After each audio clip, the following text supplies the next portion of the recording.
August முதல் வாரம் தாய்மார்கள் பாலூட்டும் வாரமாக கொண்டாடுறோம். சோ இந்த வீடியோல பாத்தீங்க அப்படின்னா அதை பத்தின ஒரு அவேர்னஸா பாலூட்டுறதுனால வரக்கூடிய நன்மைகள் மற்றும் பாலூட்டும் விதம் எப்படிலாம் பாலூட்டணும் அப்படின்றத பத்தி ஒரு ஃபுல் அவேர்னஸ் வீடியோ பார்ப்போம். குழந்தை பிறந்த பிறகு தாய்மாரோட மார்பகங்கள்ல சுரக்கக்கூடிய ஒரு திரவம் தான் பாத்தீங்க அப்படின்னா தாய்ப்பால்னு சொல்றோம். இது பாத்தீங்க அப்படின்னா பிறந்த குழந்தை தன்னோட தாயோட மார்பகத்துல சக் பண்ணும்போது பிரெயினுக்கு இம்பல்ஸ் போகும். பிரெயினுக்கு இம்பல்ஸ் போனதுக்கு அப்புறம் மேமலரி கிளாண்ட்ல உள்ள ஆல்வியோலைல ப்ரொலாக்டின் அண்ட் ஆக்சிடோசின் 2 ஹார்மோன்ஸ் இருக்கு. சோ அது ரெண்டுமே ஸ்டிமுலேட் ஆகிறதுனால என்ன ஆகும் அப்படின்னு பாத்தீங்க அப்படின்னா மில்க் ப்ரொடக்ஷன் அப்படின்றது உருவாகுது.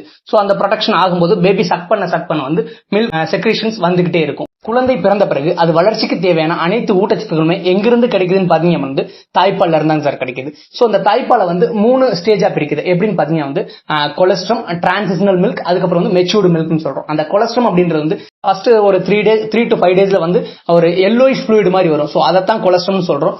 நிறைய பேர் அதை வெளியேற்றிடுவாங்க. சோ அது நல்லது இல்லை அப்படின்ட்டு.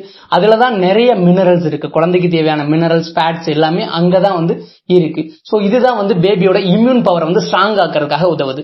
அடுத்த 2 வாரத்துக்கு வரக்கூடியது டிரான்சிஷனல் மில்க். சோ இதுல ஃபேட், லாக்டோஸ், விட்டமின்ஸ் சோ இது எல்லாமே அதிகமா இருக்கு. அப்புறம் பாத்தீங்கன்னா கலோரிஸுமே ரொம்ப அதிகமா இருக்கு. இதுக்கு அடுத்தது பாத்தீங்க அப்படின்னா மெச்சூர்டு மில்க். அந்த மெச்சூர்டு மில்க்ல 90% வாட்டருமே, 10% ஃபேட், கலோரிஸ், சோ கார்போஹைட்ரேட் இது எல்லாமே இருக்கு. இது பேபியோட growthக்கு ரொம்பவும் ஹெல்ப்ஃபுல்லா இருக்கு. குழந்தைக்கு தேவையான எனர்ஜியுமே அங்கிருந்து தான் கிடைக்குது. பாத்தீங்க அப்படின்னா குழந்தை ரொம்ப டீஹைட்ரேட் ஆகக்கூடாது அப்படின்றதுக்காக தான் பிறந்த குழந்தைக்கு தண்ணி கூட கொடுக்கணும்ன்ற அவசியம் கிடையாது. ஏன்னு கேட்டீங்க அப்படின்னா தாய்ப்பால்லே 90% ஆஃப் வாட்டர் இறந்த குழந்தைக்கு அரை மணி நேரத்துல இருந்து 1 மணி நேரத்துக்குள்ள தாய்ப்பால் கொடுத்துருக்கணும். அதுக்கடுத்து ஹவர்லி ஒன்ஸ் தாய்ப்பால் கொடுத்துக்கிட்டே இருப்பாங்க.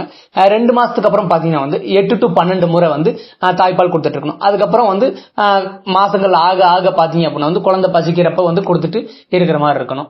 நார்மலா பாத்தீங்கன்னா ஒரு 2 வயசு வரையும் தாய்ப்பால் கொடுக்கணும். இப்ப நிறைய பெண்கள் என்ன பண்றாங்கன்னா எனக்கு அழகு குறைஞ்சிரும், இது ஆயிரும், அதாயிரும் அப்படின்றதுக்காக தாய்ப்பால் கொடுக்காம இருக்கிறாங்க. சோ அதனால அதோட எஃபெக்டா என்ன ஆகுது அப்படின்னு பாத்தீங்கன்னா பிறந்த குழந்தை ஆஸ்பத்திரிக்கு தூக்கி அலைஞ்சிட்டு இருக்காங்க. எதனாலும் பாத்தீங்கன்னா அதுக்கு எப்படி இம்யூன் பவர் கிடைக்கும்? தாய்ப்பால்ல தான் இம்யூன் பவர் கிடைக்கும். அதை கொடுக்காம நீங்க பாட்டுக்கு எனக்கு அழகா இருக்கணும் அப்படின்றதுக்காக கொடுக்காம இருக்கிறதுனால இம்யூன் பவரே கிடைக்காம ஹாஸ்பிட்டலா தூக்கிட்டு இருக்கீங்க. சோ அதனால பிரெக்னன்சி டைம்ல நல்லா சாப்பிட்டு கொஞ்சம் நல்லா ஹெல்தியா இருந்தோம் அப்படின்னா அவங்களுக்கு தேவையான எல்லா ஊட்டச்சத்துமே நம்ம கொடுக்க முடியும். அடுத்த வீடியோல பாத்தீங்க அப்படின்னா தாய்ப்பால் கொடுக்கும் முறைகளை பத்தியும், தாய்ப்பால் கொடுக்கறதுனால வரக்கூடிய நன்மைகளும், கொடுக்காம இருக்கிறதுனால வரக்கூடிய தீமைகளை பத்தியும் பார்ப்போம்.